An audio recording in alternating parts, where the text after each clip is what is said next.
YCP నేత కాకాని గోవర్ధన్ రెడ్డి విచారణ 19వ తేదీకి వాయిదా వేస్తారు పోలీసులు. విచారణకు కాకాని బయలుదేరుతుంటే విచారణ వాయిదా వేస్తారు. పోలీసులు తీరుపై కాకాని ఫైర్ అయ్యారు. విచారణకు పిలిచి వెంటనే వాయిదా ఏంటంటూ ప్రశ్నించారు.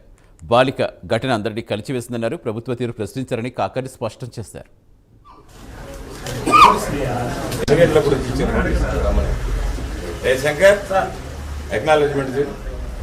నన్ను రమ్మడానికి ఎన్ని గంటలప్పుడు ఇచ్చినారు నోటీసు అంటున్నా. మీరు పోలీసు వాళ్ళు వచ్చి నువ్వురా అక్కడ కోవూరు పోలీసు నేను వచ్చినప్పుడు ఫోల్డర్లో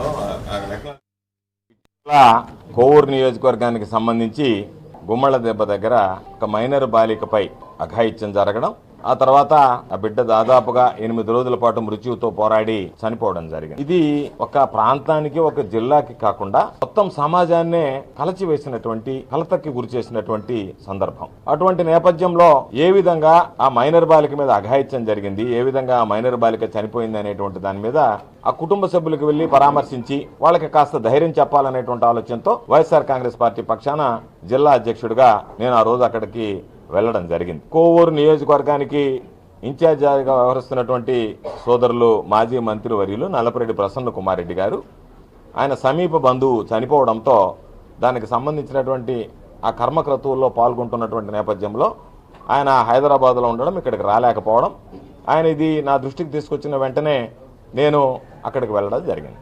అక్కడికి వెళ్ళినటువంటి పరిస్థితుల్లో కొంతమంది తెలుగుదేశం పార్టీకి సంబంధించినటువంటి వాళ్ళు అక్కడ గుమికూడి మీరు వస్తే మీ మీద దాడి చేయడానికి ప్రయత్నం చేస్తున్నారు అని చెప్పి సాక్షాత్తు పోలీసులే నాకు సమాచారం ఇవ్వడం జరిగింది. ఆ తర్వాత మేము చెప్పాం, ఇటువంటి ఉడత బెదిరింపులకి భయపడం, మేము వచ్చేదే వాళ్ళని ఎదుర్కోగలిగితే వెళ్తాం, ఎదుర్కోలేకపోతే వెనుదిరుగుతాం తప్ప వాళ్ళు వస్తున్నారు కదా అని చెప్పి మేము ఆగిపోయేటువంటి ప్రసక్తి తలెత్తదు అని చెప్పి స్పష్టం చేశాం. నెల్లూరు నుంచి మాతో పాటు ఉన్నటువంటి నాయకులు, అందుబాటులో ఉన్నటువంటి వాళ్ళు, వెంటనే కోవూరు నియోజకవర్గానికి సంబంధించినటువంటి నాయకులు అందరం కలిసి